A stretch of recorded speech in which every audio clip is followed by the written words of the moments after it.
In my junior year at Burbank High School in about 1965, I took the journalism English class rather than the English literature class. That's what everybody else would have to take. Why? Because I'm not a good reader. I wasn't a good reader then, and so I took the one that would require less reading, they told me, and it turned out to be that way. However, even though I took notes in the class and I understood all the lectures, I really did know my material, but I never read the notes, and that was a dilemma for me. Never read the notes, so that meant that I was always surprised when I would come into the classroom and find that there was something either due or something happening that particular day. Well, on this particular day, all the other students had boxes, it seems like, of different source materials for something. I didn't know what. I didn't really care. And then the teacher, Mr. Larry Lloyd, announced, all right, today, as you know, is the day you're going to write the editorial that you have been researching all this time. So you're going to write it here in class. And by the way, whoever writes the best editorial, we will publish it in the school paper. We were juniors, but the regular journalism class was for seniors. But here would be an opportunity to have your work showcased in the school paper. I wasn't worried about that. As with everything else in the winging it world of Don Ray, my goal was to simply pass and not fail. So, armed with nothing whatsoever, I did what I always did. I looked up at the clock, which was always moving much too quickly when I needed to complete something. And that day was no different. Right next to it, as in every class and every classroom I'd had in Burbank, there was an American flag there.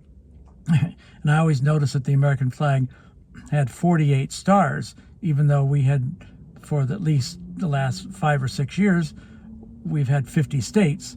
But this flag was always 48. It was that way in every classroom that I could remember, because the flag was always near the clock, and the clock was always something that was either running too slow if it was a lecture or too fast if it was something that was due. Fine.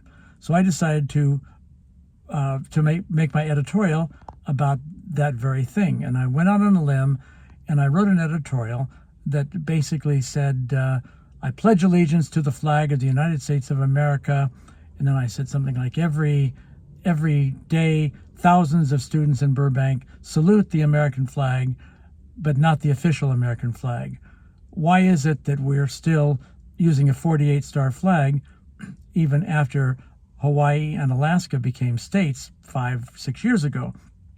It's a good editorial, I thought, but I basically declared that there were no 50-star flags anywhere in any Burbank classroom, which I didn't check out. I just used my logic. If I hadn't seen them in 3rd grade, 4th grade, 5th grade, or whatever, at least from the time we had 50 states, I thought it was likely that I was correct. But what does it matter? I just wanted to pass this exam or this assignment of writing the editorial.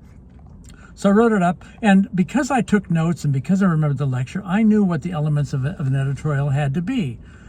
You had to present a problem, you had to give examples of it, you had to then offer a solution of some sort and make it compelling. So I wrote that up, and I was happy that I was able to submit something. No more worries.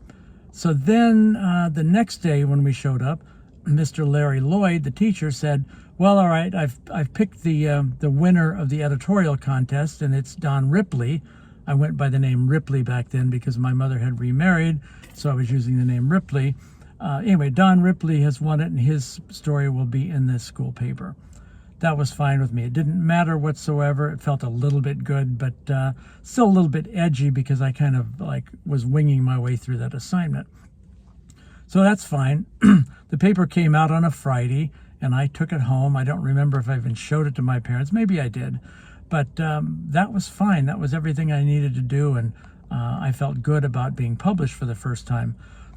Anyway, the following Monday morning, I walked up these stairs, the outside metal steps that went up to the 2nd floor of the Industrial Arts Building, where the journalism department was, conveniently upstairs from the from the printing shops down below.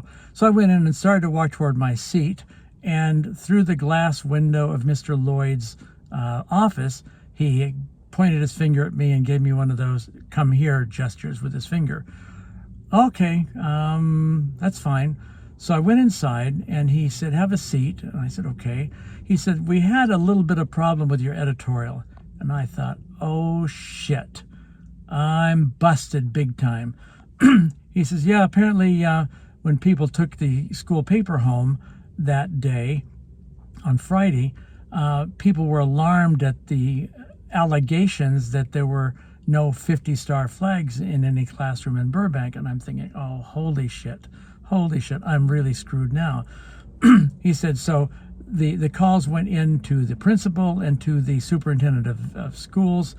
And so immediately this morning, they called me into the principal's office, and the school superintendent was there, and they wanted to know exactly why I had allowed this editorial to run in the school paper, why this incorrect editorial ran in the paper, why this blasphemous false facts in there.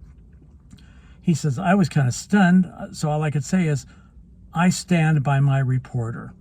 And I thought, oh, holy crap, I'm really in for it now. So then he said what they did was they said, all right, we'll find out. So they sent a delegation around to every classroom in every school in Burbank, elementary, junior high, high school, and they could not find a single 50-star flag. And he said, so I'm really glad that you did your research. You were right. You saved the day, and it was a great editorial. And I said, oh, okay. And then he says, oh, by the way, look out there in the classroom. So we look out in the classroom, and there was a 50-star flag there. And I said, wow, that was quick. He says, well, what happened was they went searching for the flags that they had ordered years ago, and they were still boxed up in a supply room somewhere. So your editorial was good, and you did fine, and I wanted to congratulate you. I walked out there not feeling so congratulated, but like I had dodged the biggest bullet in the world. But I'm going to attach the actual editorial here. You can see it yourself. And one more time, Don Way winging it turned out to be okay, and I saved the day and even put some patriotic flags in the classrooms during the time of the Vietnam War. So there.